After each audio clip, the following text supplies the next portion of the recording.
സയ്യിദുനാ റസൂലുള്ളാഹി സ്വല്ലല്ലാഹു അലൈഹി വസല്ലമ തങ്ങള് എന്നെയും നിങ്ങളെയും പഠിപ്പിച്ചു, നിങ്ങൾ 7 വൻപാപങ്ങളെ സൂക്ഷിക്കണം. വന്തോഷങ്ങൾ 7 ഒന്നും അല്ലട്ടോ, വന്തോഷങ്ങൾ 70 അല്ല, വന്തോഷങ്ങൾ 700 അല്ല, ഇതിന്റെ അപ്പുറത്തേക്ക് പോകും. മഹാന്മാരായ ഇമാമിങ്ങൾ എണ്ണിയിട്ടുണ്ട് ധാരാളം. കടുത്ത ഭാഷയിൽ താക്കീത് നൽകിയ എന്തൊക്കെ തെറ്റുകളുണ്ടോ അതൊക്കെ വന്തോഷങ്ങളാ.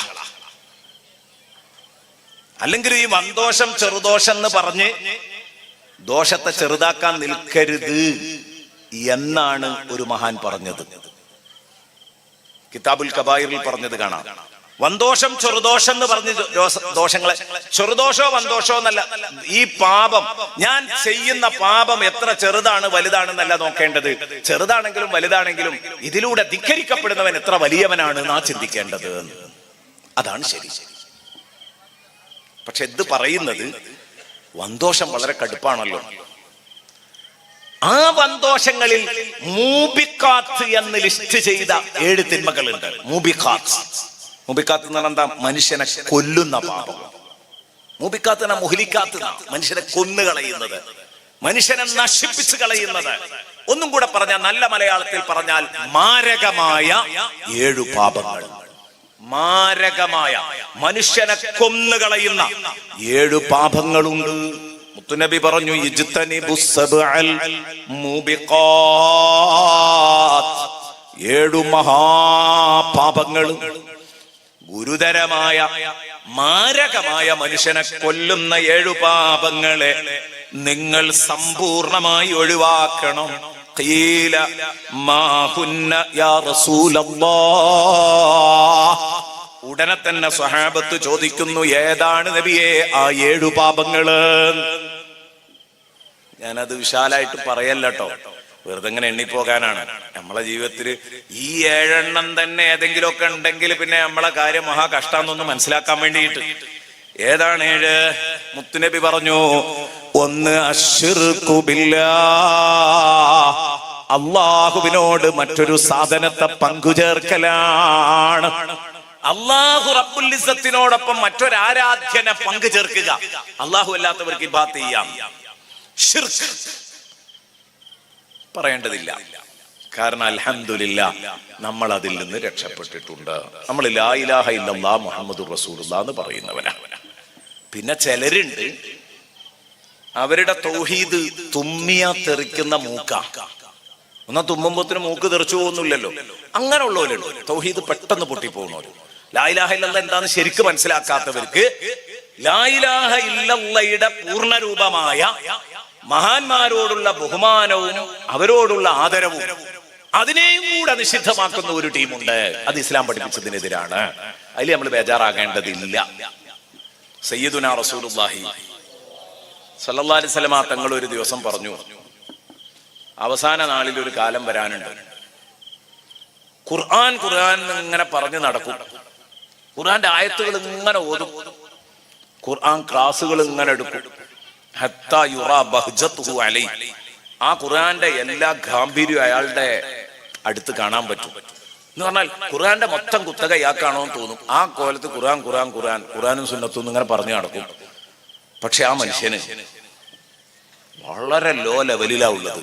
സയ്യിദുനാ റസൂലുള്ളാഹി പറഞ്ഞു, അതൊക്കെ ആണെങ്കിലും ആ മനുഷ്യൻ ഈ ഒരു ഘട്ടത്തിൽ ഇങ്ങോട്ട് എത്തിക്കഴിഞ്ഞാൽ, ഖുർആൻ എന്ന് പറഞ്ഞ് ജനങ്ങളെയൊക്കെ ഇങ്ങനെ വശീകരിച്ചു കഴിഞ്ഞാൽ, സ്വഹീഹ് ഇബ്നു ഹിബ്ബാന്റെ ഹദീസാണ്. ഇബ്നു ഹിബ്ബാൻ റളിയല്ലാഹു അൻഹു റിപ്പോർട്ട് ചെയ്ത ഹദീസാണ് ഞാൻ ഈ പറയുന്നത്. അപ്പൊ അതിൽ പറയുന്നുണ്ട്, ആ ഒരു ഘട്ടത്തിൽ ഇങ്ങോട്ട് എത്തിക്കഴിഞ്ഞാൽ ജനങ്ങളുടെ ഇടയിൽ പിന്നെ അംഗീകാരമൊക്കെ വരുമ്പോ അവൻ എന്ത് ചെയ്യും? അവൻ യഖ്റുജു അലാ ജാരിഹി ബിസൈഫിഹി. വാള് ഓങ്ങി അയൽക്കാരന് നേരെ ഇറങ്ങി പുറപ്പെടും. എന്നിട്ട് വറമാഹു ബിശ്ശിർക്ക്. അവനെ ശിർക്ക് ആരോപിക്കും. നീ മുശ്രിക്കാണടാ എന്ന് പറഞ്ഞു കൊന്നുകളയും. അതാണ് ഇവിടുത്തെ മുഴുവൻ പുത്തൻ ചിന്താഗതിക്കാരും ഇവിടെ ഉണ്ടാക്കിയത്. സുഹൃത്തുക്കളെ, മാന്യമായ ഭാഷയിൽ പറഞ്ഞാൽ നവോത്ഥാന വിപ്ലവമല്ല, ചോര വിപ്ലവമാണ് ഉണ്ടാക്കിയത്. ഒറ്റവാക്കിൽ പറഞ്ഞതാണ്. എത്ര ആളുകളെയാണ് ഔലിയാക്കളെയാ കൊന്നത്, എത്ര ഉലമാക്കളെയാ വെട്ടിക്കൊന്നത്, ഒരുപാട് പറയാനുണ്ട്.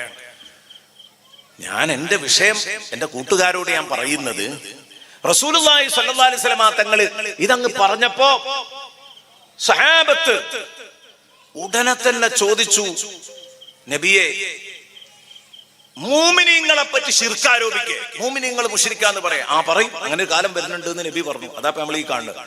അപ്പൊ ചോദിച്ചു, അന്ന് ആ ശിർക്കിനോട് ഔലാ ബിശ്ശിർക്കി, ശിർക്കിനോട് ഏറ്റവും ബന്ധപ്പെട്ടത് അർറാമി അമിൽ മർമിയു യാ റസൂലല്ലാഹ്, നബിയെ ശിർക്ക് ആരോപിക്കുന്നവനാവോ ശിർക്ക് ആരോപിതനാവോ? ആരാണ് ശിർക്കിനോട് ഏറ്റവും കൂടുതൽ അറ്റാച്ച്മെന്റ് ഉള്ള ആള് എന്ന് ചോദിച്ചപ്പോ നബി തങ്ങൾ പറഞ്ഞു, ലാ ബലി റാമി, ഹബീബായ റസൂലുള്ളാഹി, ആരോപിതൻ ഒരിക്കലും അതിനോട് അവൻ യാതൊരു ബന്ധവും ഉണ്ടാവില്ല. ബലി റാമി, മറിച്ച് മുശ്രിക്കല്ലാത്തവനെ മുശ്രിക്കെന്ന് ആരോപിച്ചവനെ പിന്നെയും അത് ചേരൂ, മർമിക്ക് ഒരിക്കലും അത് ചേരില്ല എന്ന് സയ്യിദുനാ റസൂലുള്ളാഹി സ്വല്ലല്ലാഹു അലൈഹി വസല്ലം. ഈ ധൈര്യത്തിലാ ഞാൻ പറഞ്ഞത്, നമ്മൾക്ക് ആ പേടി പേടിക്കണ്ട. അല്ലിശ്റാഖുബില്ല, ശിർക്കുബില്ല, അത് നമ്മളില്ല. പിന്നെ ആരോ പൊന്ത കുലുക്കി പേടിപ്പിക്കുന്നതിന് നമ്മൾ പേടിക്കേണ്ട കാര്യമില്ല.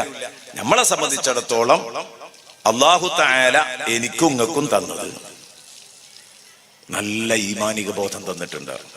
ലാ ഇലാഹ ഇല്ലല്ലാഹ് മുഹമ്മദുർ റസൂലുള്ളാഹ്. അപ്പൊ അതിനെപ്പറ്റി കൂടുതൽ പറയേണ്ടതില്ല. 2, വസ്സിഹ്റു, ഹബീബായ റസൂലുള്ളാഹി സ്വല്ലല്ലാഹു അലൈഹി വസല്ലം തങ്ങൾ പറയാം, 7 മഹാപാപങ്ങളിൽ രണ്ടാമത്തേത് സിഹ്റാണ്, മാരണം. ഈ ഇരുട്ടത്ത് ചെയ്യുന്ന പണിയുണ്ടല്ലോ, കുഴിച്ചിടലും മാന്തലും, ഇങ്ങനെയുള്ള പരിപാടി ഉണ്ടല്ലോ, നട്ടപ്പാതിരാക്ക് നടത്തുന്ന എല്ലാ പരിപാടിയും. ഞാനതിന് എല്ലാവരെയും ഒരു ഭാഷയിലാണ് പറയുന്നത്. ഈ വൃത്തികെട്ട പരിപാടി ആരെങ്കിലും എടുക്കുന്നുണ്ടെങ്കിൽ, ഇവിടെ ഉണ്ടോന്ന് എനിക്കറിയില്ല, ഞാൻ ഈ സബുൽ മുബിക്കാത്ത എണ്ണിയപ്പോ ആ കൂട്ടത്തിൽ പറയാന്നുള്ളൂ. 7 എണ്ണം പറയുമ്പോ ആ കൂട്ടത്തിൽ ഇതും ഉണ്ടല്ലോ, ബാക്കിയുള്ള 7 എണ്ണം പറയുന്നുണ്ട്. അതിൽ സിഹർ പല നാടുകളിലും വ്യാപകമാണ്. പല കുടുംബ കേസുകളിലും മദ്യം പറയാനിരിക്കുമ്പോ അമ്മായി ഉമ്മ മരുമകൾക്ക് സിഹർ ചെയ്യുന്നു, മരുമകൾ അമ്മായി ഉമ്മക്ക് സിഹർ ചെയ്യുന്നു. ഇവിടെയൊക്കെ സാധാരണ പെണ്ണുങ്ങള് ഭർത്താക്കന്മാരെ വീട്ടിൽ തന്നെ അല്ലേ താമസിക്കല്? ആണല്ലോ അല്ലെ? അല്ലാത്തടത്ത് പറഞ്ഞാൽ ബോധ്യപ്പെടൂല. അമ്മാരെ അടുത്ത് തന്നെ പെൺകുട്ടികളുണ്ടെങ്കിലും അവർക്ക് ബോധ്യപ്പെടൂല. അതുകൊണ്ടാ പ്രത്യേകം ചോദിക്കാൻ കാരണം. എന്നിട്ട് അത് മധ്യസ്ഥ ചർച്ചയിൽ വരികയാണ്. അവളെ തലക്കണിന്റെ ചോട്ടുന്നത് കിട്ടി, തലയിണന്റെ ചോട്ടുന്ന് കിട്ടി, വാതിലിന്റെ മുകളിൽ നിന്ന് കിട്ടി. എന്താണ് മുസ്ലിമീങ്ങൾ ഈ ചെയ്യുന്ന പണി? എന്തിനാണ് ഇത്തരം പരിപാടികൾ ചെയ്യുന്നത്? ഒരാളെ ഉപദ്രവിക്കാൻ വേണ്ടി ഇത്തരം പരിപാടികളൊക്കെ നടത്തുന്നുണ്ടെങ്കിൽ ആലോചിച്ചോള, സ്വർഗത്തിന്റെ മണം പോലും കിട്ടൂല, സ്വർഗത്തിന്റെ മണം പോലും കിട്ടൂല. ഇത് പാപമാണ് എന്ന് പറഞ്ഞാ പോരാ, മഹാപാപമാണെന്ന് പറഞ്ഞാ പോരാ, നിങ്ങളെ കൊന്നുകളയുന്ന മഹാമാരകങ്ങളായ 7 പാപങ്ങളുണ്ട്. അതിലൊന്നാണിത്. പർദ്ദയിട്ട് മുഖമൂടിയിട്ട് പോവുക. ആരുടെ അടുത്തേക്ക്? ഏതെങ്കിലും ജ്യോത്സ്യന്മാരെ തേടി. ഞാൻ അവരെ കുറ്റപ്പെടുത്തിയല്ലോ, ആരായാലും കണക്കാം. മനുഷ്യന് ഉപദ്രവം ഉണ്ടാക്കാൻ വേണ്ടി തൊപ്പിയിട്ട് തലപ്പാവ് ധരിച്ച് നടത്തുന്നവൻ ചെയ്യുന്ന പണിയും തെറ്റാണ്, ഉളുപ്പില്ലാത്ത വേലയാണത്. ആരായാലും. അതേസമയം ആത്മീയ ചികിത്സയുണ്ട്, നേരാൻ മണ്ണാണെങ്കിൽ അതിനെ നമുക്ക് സപ്പോർട്ട് ചെയ്യാം. മനുഷ്യനെ ദ്രോഹിക്കുന്ന ഏർപ്പാട്, മനുഷ്യന് വരുന്ന പൈശാചികമായ ഉപദ്രവങ്ങളൊക്കെ തീർത്തു കൊടുക്കുന്ന ഏർപ്പാടൊക്കെ ചികിത്സ. നേരെ മറിച്ച് ഒരാളെ പൈസ കിട്ടിയാൽ ഉപദ്രവിക്കാൻ വേണ്ടി കൂട്ടുനിൽക്കുന്നവൻ, അതാരാണെങ്കിലും ശരി, മുത്തുനബി പൊരുത്തപ്പെടാത്ത ത്വരീഖത്താണത്, ശൈലിയാണത്. അത്രമാത്രം പറയാണ്. ഞാനത് സിഹർ എന്ന് പരാമർശിച്ചപ്പോൾ അങ്ങ് കൂട്ടത്തിൽ പറഞ്ഞതാണ്. ഞാൻ പറഞ്ഞു വരുന്നത്, ഓരോരുത്തരും അവനവന്റെ അമല് ബാത്തിലാക്കാതിരിക്കാൻ നോക്കണം. അത് നഷ്ടപ്പെടുത്തി കളയരുത് കേട്ടോ. ഈമാൻ പോലും നഷ്ടപ്പെടുത്തുന്ന പണിയാക്കി ഈ പണിയും കൊണ്ട് നമ്മൾ നടക്കാൻ പാടില്ല. 3 വഖത്ലുൻ നഫ്സില്ലതി ഹറമല്ലാഹു ഇല്ലാ ബിൽ ഹഖ്.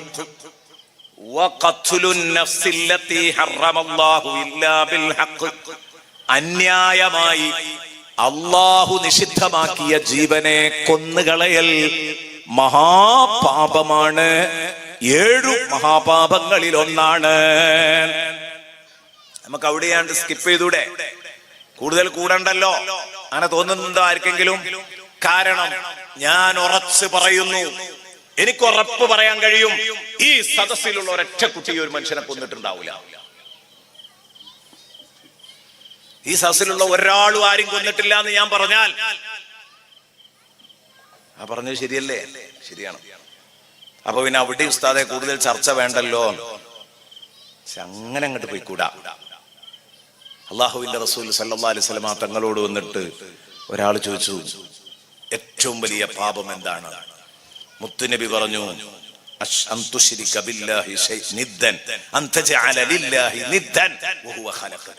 അല്ലാഹു ഒറ്റക്കാ നിന്നെ പഠിച്ചത്, എന്നിട്ട് നീ അള്ളാന്റെ ഒപ്പം മറ്റുള്ള സമന്മാരെ സ്ഥാപിക്കുക. ഇതാണ് ആദ്യത്തെ തെറ്റ്. നമ്മൾ ആദ്യം പറഞ്ഞ ശിർക്ക്. പിന്നെയോ ചോദിച്ചു. അപ്പൊ നബി സല്ലല്ലാഹു അലൈഹി വസല്ലം തങ്ങളുടെ ആദ്യത്തെ മറുപടി, അൻതഖ്തുല വലദക മഖാഫത അൻ യത്അമ മഅക. നിന്റെ കൂടെ ഭക്ഷണം കഴിക്കുമോ എന്ന് ഭയന്ന് നിന്റെ റേഷനിലേക്ക് അവനും കൂടെ പുതിയ ഒരു മെമ്പറും കൂടെ വരുന്നുണ്ടോ എന്ന് പേടിച്ചിട്ട് ഒരു കുട്ടിയെ നീ കൊന്നുകളയുന്നുണ്ടെങ്കിൽ ആ കൊലപാതകമാണ് പിന്നെ ഏറ്റവും വലിയ തെറ്റ്. അപ്പൊ കൊലപാതകം സബുൽ മുബിഖാത്തിൽ പെട്ടതാണ്. പക്ഷെ സ്വന്തം കുട്ടിനെ കൊല്ലല് മഹാപാതകമാണ്, കണ്ണിൽ ചൊരയില്ലാത്ത ഏർപ്പാടാണ്. ഞാൻ പറയുന്നു, ഈ സദസ്സിലുള്ള ആണും പെണ്ണും ഒരൊറ്റ മനുഷ്യനെയും കൊന്നവരില്ല എന്ന് ഞാൻ നേരത്തെ പറഞ്ഞ അതേ ഊക്കിൽ പറയുന്നു. ആർക്കും വിഷമം തോന്നരുത് കേട്ടോ. ഇല്ലെങ്കിൽ ഞാൻ പൊരുത്തപ്പെട്ടാളി. ഏതെങ്കിലുമൊക്കെ സദസ്സിന്റെ മൂലയിൽ പതുങ്ങിയിരിക്കുന്നവനുണ്ടാകാം. ജനിക്കാൻ വെമ്പുന്ന കുഞ്ഞിനെ അബോർഷനാക്കി കളഞ്ഞ പറഞ്ഞു, ഗർഭപാത്രത്തിലിട്ട് കൊന്നുകളഞ്ഞ ഒരു കുട്ടിയെ. ഇതല്ലേ പ്രശ്നം? കല്യാണം കഴിഞ്ഞു 3 മാസം അല്ലെങ്കിൽ 1-ാം മാസം തന്നെ ഗർഭായി. കല്യാണം കഴിഞ്ഞ് 3 മാസം കഴിഞ്ഞപ്പോഴേക്ക് ഗർഭായി. കുറച്ചു കാലം ഒന്ന് ഫ്രീ ആയിട്ട് നടക്കണം എന്ന് കരുതിയിരുന്നു. ഇവനും ഇവളും കൂടി പറഞ്ഞു ഒത്തിട്ട് ഡോക്ടറെ പോയി കണ്ട് അബോർഷനാക്കുന്നു. അലസിപ്പിക്കുകയാണ്. ഇത് കൊലപാതകമല്ലേ? വലാ തഖ്തുലൂ ഔലാദക്കും, നിങ്ങളെ മക്കളെ നിങ്ങൾ കൊല്ലരുതേ. ഖുർആൻ എന്നിട്ട് പറയുന്നു, ഖശിയത ഇംലാഖ്, ദാരിദ്ര്യം ഭയന്നിട്ട് നിങ്ങൾ മക്കളെ കൊല്ലരുത്. ഒരു സ്ഥലത്ത്. വേറൊരു സ്ഥലത്ത് പറഞ്ഞു മിൻ ഇംലാഖ്, ദാരിദ്ര്യം കാരണമായി നിങ്ങൾ മക്കളെ കൊല്ലരുത്. ഒന്ന് വർത്തമാന ദാരിദ്ര്യാണ്, ഒന്ന് പേടിക്കപ്പെടുന്ന ഭാവിയിൽ വരാനുള്ള ദാരിദ്ര്യ. രണ്ടാണ്.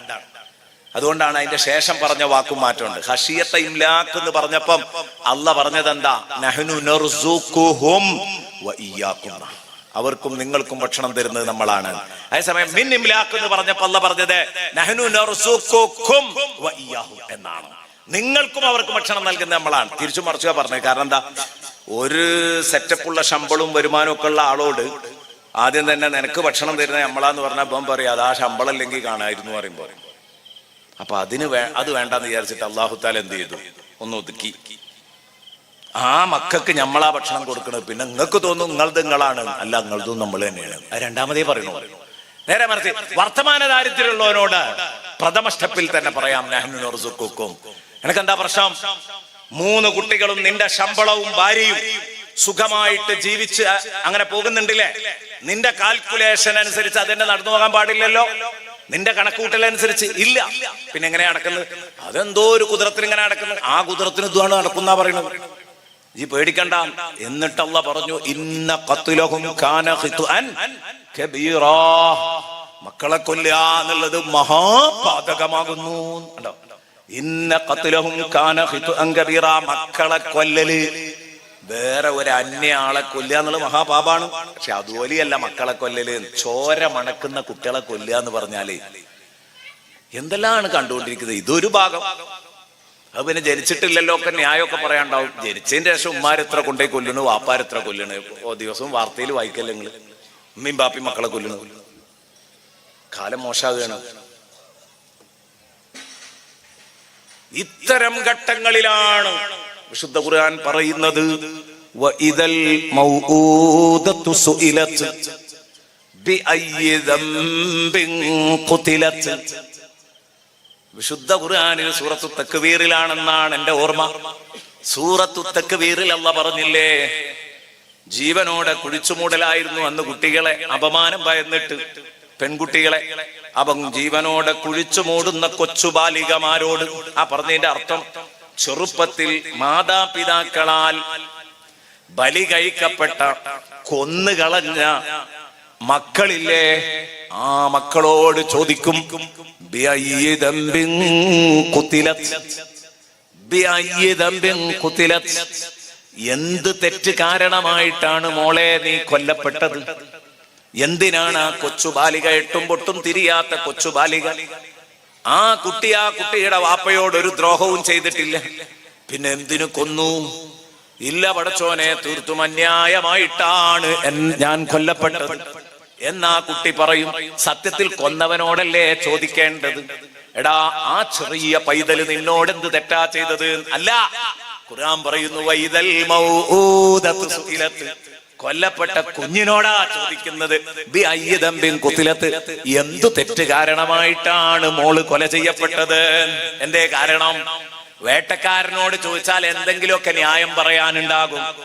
വേട്ടക്കാരനോട് എന്തുകൊണ്ട് അങ്ങനെയെന്ന് ചോദിച്ചാൽ, അത് എനിക്ക് അങ്ങനെ മുന്നോട്ട് പോകൂലെന്ന് തോന്നി, അപമാനം താങ്ങൂലെന്ന് തോന്നി, അങ്ങനെ അങ്ങ് സംഭവിച്ചു പോയതാ. വക്ക് പൊട്ടിയ ന്യായങ്ങൾ പലതും പറയാനുണ്ടാകും. എന്നാൽ ഇരയോട് ചോദിച്ചാൽ ഇര ഒരിക്കലും അങ്ങനെ പറയൂലല്ലോ. ഇരയുടെ പക്ഷം ക്ലിയർ ആയിരിക്കും, ഞാൻ നിരപരാധിയാണ്, വെറുതെ അന്യായമായി കൊന്നു എന്ന് പറയും.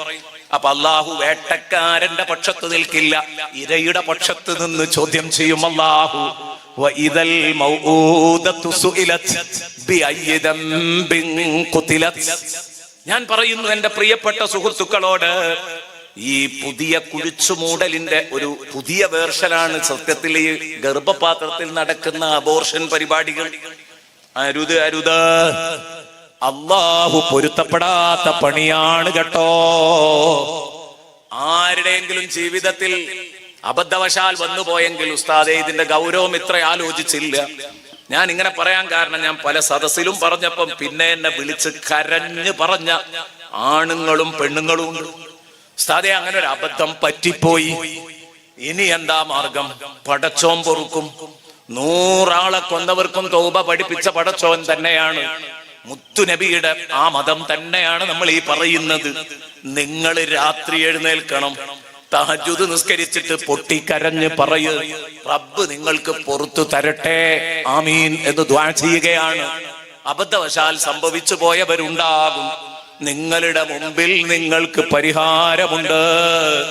വിഷയം ഗൗരവമുള്ളതാണ്. ഹബീബായ റസൂലുള്ളാഹി സ്വല്ലല്ലാഹു അലൈഹി വസല്ലമ തങ്ങൾ പറഞ്ഞു, 3ാമത്തെ തെറ്റ് അല്ലാഹു നിഷിദ്ധമാക്കിയ ശരീരത്തെ കൊന്നുകളയലാണ്, ജീവൻ ഹനിച്ചു കളയലാണ്. വഅക്ലു മാലിൽ യതീം, യതീമിന്റെ ധനം തിന്നലാണ്. വഅക്ലു മാലിൽ യതീം, യതീമിന്റെ മുതൽ തിന്നുക. അതിപ്പോ ആരൊക്കെ ശ്രദ്ധിക്കേണ്ടത്? യതീമിന്റെ ഉത്തരവാദിത്തമുള്ള യതീംഖാനൊക്കെ നടത്തുന്ന പോലും ശ്രദ്ധിക്കേണ്ടി വരും. അത് വയറ്റിലാകുന്നുണ്ടോന്ന് ശ്രദ്ധിക്കേണ്ടി വരും. രണ്ടാമത് യതീമുമായിട്ട് അതിര് പങ്കിടുന്നവർ നല്ലോണം കരുതേണ്ടി വരും. നമ്മളെ അതിര് യതീമക്കളുടെ അതിരിലാണെങ്കിലേ ആ അതിരിൽ പോയി കളിച്ചാൽ പ്രശ്നമാവും. യതീമിൻ്റെത് വയറ്റിലായ പ്രശ്നമാണ്, നല്ലോണം കരുതണം. യതീമുകളെ സഹായിക്കാൻ, യതീമുകളെ ഒരിക്കലും എന്ത് ചെയ്യരുത്? ദ്രോഹിക്കരുത്. അത്രമാത്രം പറഞ്ഞു നിർത്തുകയാണ്, കാരണം അതിൽ കൂടുതൽ പറയണം തോന്നുന്നില്ല. അങ്ങനെ വ്യാപകമായിട്ട് ആ തെറ്റൊന്നും ചെയ്യുന്നവരുണ്ടാവില്ല. ആർക്കെങ്കിലും ഒക്കെ ഉണ്ടെങ്കിൽ ഞാൻ വായിച്ചു പോകുമ്പോൾ തന്നെ അത് മനസ്സിലാക്കാനും പറ്റും. പിന്നെ മറ്റൊന്ന് വാക്കിലുർ റിബ, സർവ്വസാധാരണയാണ്. വാക്കിലുർ റിബ, പലിശ തിന്നുക.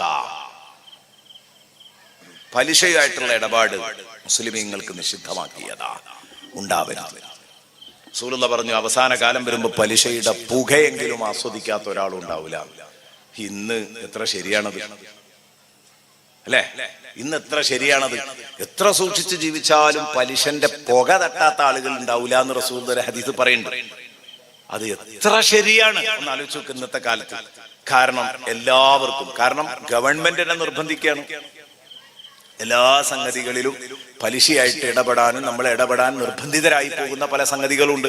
നിർബന്ധിത രൂപത്തിൽ നമ്മൾ അങ്ങനെ ചെയ്യുമ്പം അവിടെയാണ് ആ പറഞ്ഞതിന്റെ പ്രസക്തി വരുന്നത്. പലിശയുടെ ചെറിയ ഒരു പൊടിപടലമെങ്കിലും ഏൽക്കാതെ ആരും അങ്ങ് രക്ഷപ്പെടില്ല.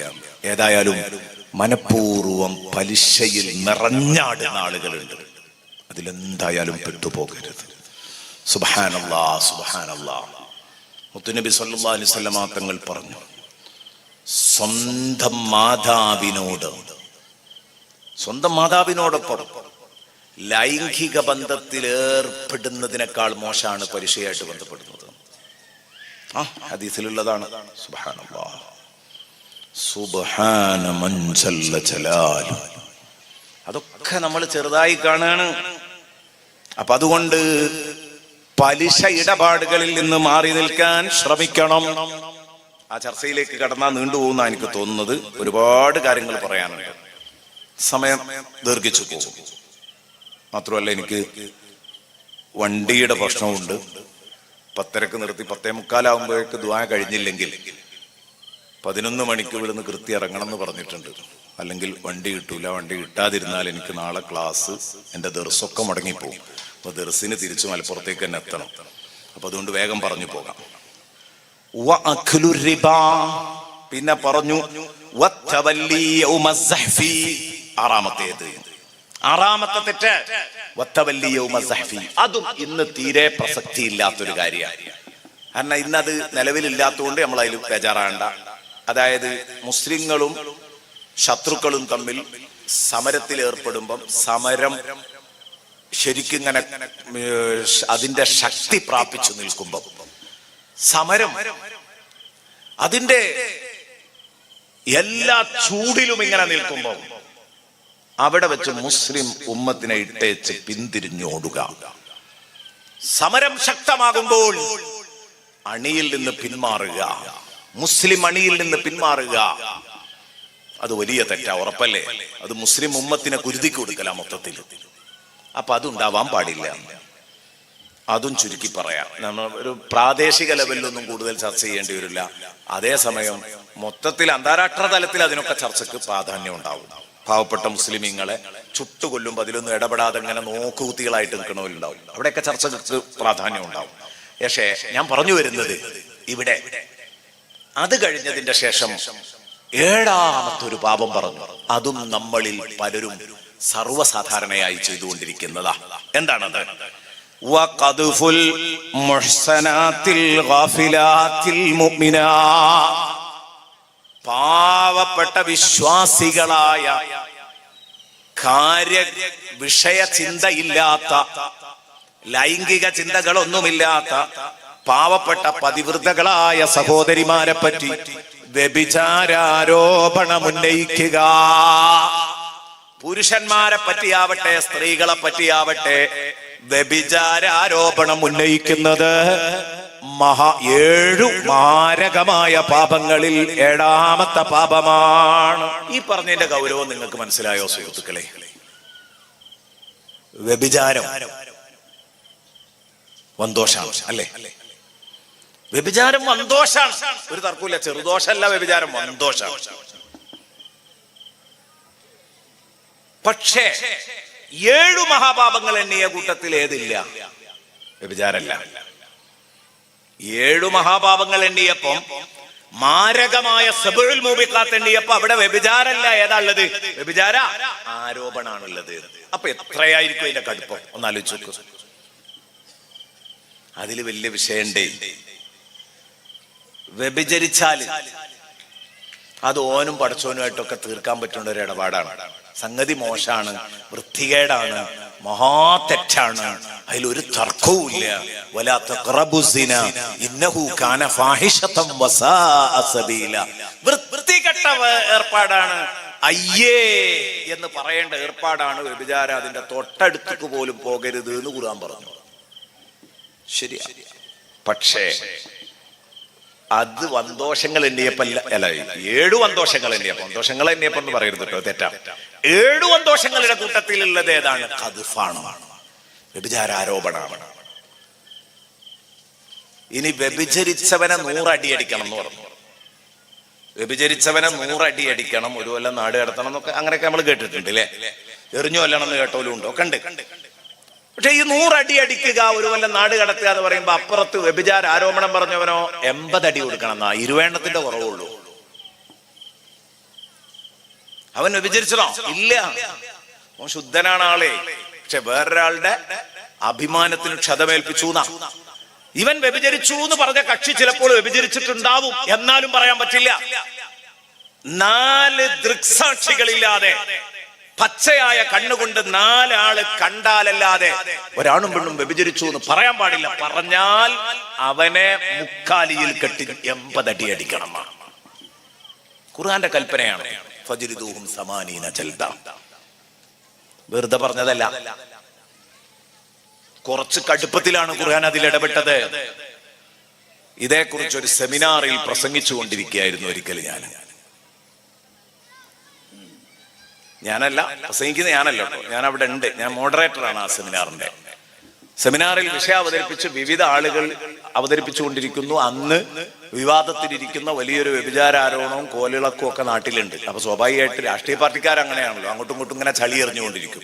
അപ്പൊ ഒരാൾ പറഞ്ഞു, ഇസ്ലാം സുന്ദരമാണ്, ഈ ആശയാണ് ഇയാൾ അവതരിപ്പിക്കുന്നത്. അയാൾ പറഞ്ഞു, ഞാൻ വായിച്ച ഖുർആൻ എത്ര മനോഹരമാണ്. ഹൈന്ദവനാണ് അദ്ദേഹം, ഒരു ഹൈന്ദവ സഹോദരനാട്ടോ. അദ്ദേഹം ഇങ്ങനെ പ്രസംഗിക്കുമ്പോ പറയാം, ഞാൻ വായിച്ച ഖുർആൻ എത്ര മനോഹരമാണ്. മാതാപിതാക്കളെ പരിപാലിക്കാൻ പഠിപ്പിക്കുന്ന ഖുർആൻ. അയൽവാസി പട്ടിണി കിടക്കുമ്പോ വയറ് നിറച്ചുണ്ണുന്നവൻ വിശ്വാസിയല്ല എന്ന് പഠിപ്പിക്കുന്ന ഖുർആൻ എന്നിങ്ങനെ പറഞ്ഞിട്ട്. ഖുർആനിലുള്ള ഹദീസിലാണുള്ളത്. എന്നാലും അയാള് മനസ്സിലാക്കിയ മൊത്തം ഇസ്ലാമിന്റെ ആശയങ്ങൾ ഇങ്ങനെ പറയാം. ആ കൂട്ടത്തിൽ അതും അങ്ങനെയാ പറഞ്ഞ അയാൾ. അതായത് ഹദീസാണ്, ഹദീസ് ഖുർആന്റെ വിശദീകരണമാണല്ലോ. അപ്പൊ അങ്ങനെ അദ്ദേഹം പറഞ്ഞു വിചാരിച്ചാൽ തെറ്റൊന്നുമല്ല. അപ്പൊ എന്ത് ചെയ്തു? അങ്ങനെ ഓരോ കാര്യങ്ങൾ ഇയാൾ ഇങ്ങനെ എണ്ണീട്ട് പറഞ്ഞു, ഖുർആനിൽ എനിക്ക് ഉൾക്കൊള്ളാൻ പറ്റാത്തത് ഒരൊറ്റൊന്നേ ഞാൻ കണ്ടിട്ടുള്ളൂ. എന്താ? വ്യഭിചാരോപണം ഉന്നയിക്കണമെങ്കിൽ 4 ആള് കാണണത്രേ. വലം തൗതുബി 4 ശുഹദാ, 4 ദൃക്സാക്ഷികളെ കൊണ്ടുവന്നില്ലെങ്കിൽ പിന്നെ വ്യഭിചാര ആരോപണം ഉന്നയിക്കാൻ പാടില്ല. അത് അപ്രായോഗികമാണ്. അത് പ്രായോഗികല്ല, പ്രാക്ടിക്കൽ അല്ല. കാരണം ഈ പണിക്ക് പോകുമ്പോ ആരെങ്കിലും 4 ആളെ കൊണ്ടുപോയിട്ട് കാണിച്ചു കൊടുത്തിട്ട് ചെയ്യുമോന്ന് അയാൾ ചോദിക്കുന്നത്. ലോകത്തൊരാൾക്കും അങ്ങനെ തെളിയിക്കാൻ കഴിയില്ല. ഇന്നുവരെ അങ്ങനെ തെളിഞ്ഞിട്ടുണ്ടോ ചോദ്യം. ഒരു കേസെങ്കിലും 4 ആള് കണ്ടിട്ട് സാക്ഷി പറഞ്ഞിട്ട് പിടിക്കപ്പെട്ടത്. അപ്പം ഖുർആന്റെ ഈ നിയമത്തിന്റെ പഴുതിലൂടെ 100 കണക്കിന് കുറ്റവാളികളാണ് രക്ഷപ്പെട്ടു പോകുന്നത്. ഇതാണ് ഇയാൾ പറയുന്നത്. ഖുർആനെ മോശാക്കി. അപ്പൊ ഞാൻ അദ്ദേഹം പോകുന്നതിന് മുമ്പ് എഴുന്നേറ്റിട്ട് ഞാൻ പറഞ്ഞു, നിങ്ങൾ പറഞ്ഞത് ശരിയാണ്. ഈ നിയമത്തിന്റെ പഴുതിലൂടെ 100 അല്ല 1000 കണക്കിന് കുറ്റവാളികൾ രക്ഷപ്പെട്ടാലും ശരി. പരിശുദ്ധ ഇസ്ലാമിന്റെ സൗന്ദര്യം സാറേ നിങ്ങൾ മനസ്സിലാക്കിയിടത്തല്ല. ഇസ്ലാമിന്റെ സൗന്ദര്യം എവിടെയെന്നറിയോ? നിയമത്തിന്റെ പഴുതിലൂടെ 1000 കുറ്റവാളികൾ രക്ഷപ്പെട്ടാലും ഒരു നിയമത്തിന്റെയും കുരുക്കിൽ ഒരു നിരപരാധി പോലും ശിക്ഷിക്കപ്പെടരുത്. അതാണ് ഇസ്ലാമിന്റെ നിയമം. നിയമത്തിന്റെ കുരുക്കിൽ ഒരു നിരപരാധി പോലും ശിക്ഷിക്കപ്പെടരുത്. നിയമത്തിന്റെ പഴുതിലൂടെ 1000 എണ്ണം കഴിച്ചിലായി പോയിക്കോട്ടെ, അതിനെന്ത്? കാരണം ഞങ്ങൾ വിശ്വസിക്കുന്നത് ഇവിടെ ചെയ്ത സുഹൃതങ്ങൾക്കും വേണ്ടാത്തരങ്ങൾക്കും പ്രതിഫലം കിട്ടുന്നത് നാളെയാണെന്നാ. ഇവിടെ തന്നെ കിട്ടിക്കൊള്ളുന്നില്ല, അത് അവിടുന്ന് കിട്ടും. നേരെ മറിച്ച് ഇതിനിങ്ങനെ ഒരു പാസ്സാണ്ട് കൊടുക്കുകയാണെങ്കിൽ ആർക്കും തോന്നിയതൊക്കെ വിളിച്ചു പറയാന്ന് പറഞ്ഞാൽ ഏതാളുകളെയും മലിനമാക്കാൻ പറ്റിയ ഇതിലും വലിയൊരു കേസ് വേറല്ല, ലൈംഗികാരോപണം. അപ്പൊ ഇസ്ലാം സുന്ദരമാണ്. ആ പണിക്ക് ആരും മുതിരരുത്. നമ്മളെ നാട്ടിലൊക്കെ പലപ്പോഴും ഉണ്ടാവും അത്. ചിലപ്പോൾ ചാനൽ ചർച്ചയായിരിക്കും അതിലേക്ക് കൊണ്ടുപോവുക, ചിലപ്പോൾ പത്ര ചർച്ചയായിരിക്കും അതിലേക്ക് കൊണ്ടുപോവുക, ചിലപ്പോൾ നാട്ടിലെ കിംവദന്തികളായിരിക്കും അതിലേക്ക് കൊണ്ടുപോവുക. ഒരു സഹോദരനെ പറ്റിയും ഒരു സഹോദരിയെ പറ്റിയും, അത് നേതാവാവട്ടെ, സാംസ്കാരിക നേതാവാവട്ടെ, രാഷ്ട്രീയ നേതാവാവട്ടെ, മത നേതാവാവട്ടെ, നമ്മളെ നാട്ടിലെ സാധാരണക്കാരനും സാധാരണക്കാരിയും ആവട്ടെ, ആരെപ്പറ്റിയും പറയരുത്. ആരെപ്പറ്റിയും പറയരുത്. വഖദ്ഫുൽ മുഹ്സനാത്തിൽ ഗാഫിലാത്തിൽ മുഅ്മിനാത്ത്. ഇതാണ് 7ാമത്തേത്. ഞാനൊരു 7 പാപങ്ങൾ ഉദാഹരണത്തിന് നിങ്ങളുടെ മുമ്പിൽ വെച്ചു എന്ന് മാത്രം.